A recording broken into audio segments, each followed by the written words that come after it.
এই সামনে রোড করে গেছে আমরা নতুন করে এই রোডের বাস্তবায়ন চাই আমরা কোনো ডিফারিং মানি না ঠিক আছে ডাইরেক্ট অ্যাকশন ডাইরেক্ট অ্যাকশন চলবে না চলবে না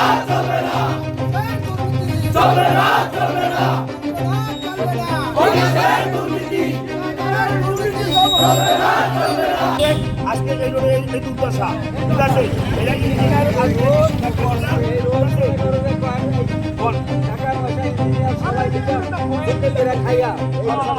এই রাস্তায় বিক্ষোভ করছি আমাদের চাওয়া এবং পাওয়া বর্তমান সরকার বাংলাদেশে কোনো 2 নাম্বার চায় না, 2 নাম্বারই কাম পছন্দ করে না। তাই এই বর্তমান সরকারের আমলে বর্তমান সরকারের ইঞ্জিনিয়ার এই যে 2 নাম্বারই করছে, এই 2 নাম্বারই আমরা মানি না। এই রাস্তা রিপেয়ারিং মানি না, পুনরায় আমরা পুনর্নির্মাণের রাস্তা চাই। এটা আমার এই সরকারের কাছে, এই দেশের মানুষের কাছে, প্রত্যেকটা জনগণের এটা চাওয়া, শুধু আমারই না, আমার এই দেশের প্রত্যেকটা মানুষের এটা প্রাণের দাবি এবং চাওয়া। আওয়ামী লীগ আমলে যেটা করছে রাস্তা, আমরা তো মুখটা কথা বলতে পারি নাই, এখন আমরা কথা বলতে পারি। এখন যদি এই অবস্থা হয় তাইলে আর আমরা আওয়ামী লীগ বিএনপি আমরা কোথায় যাব?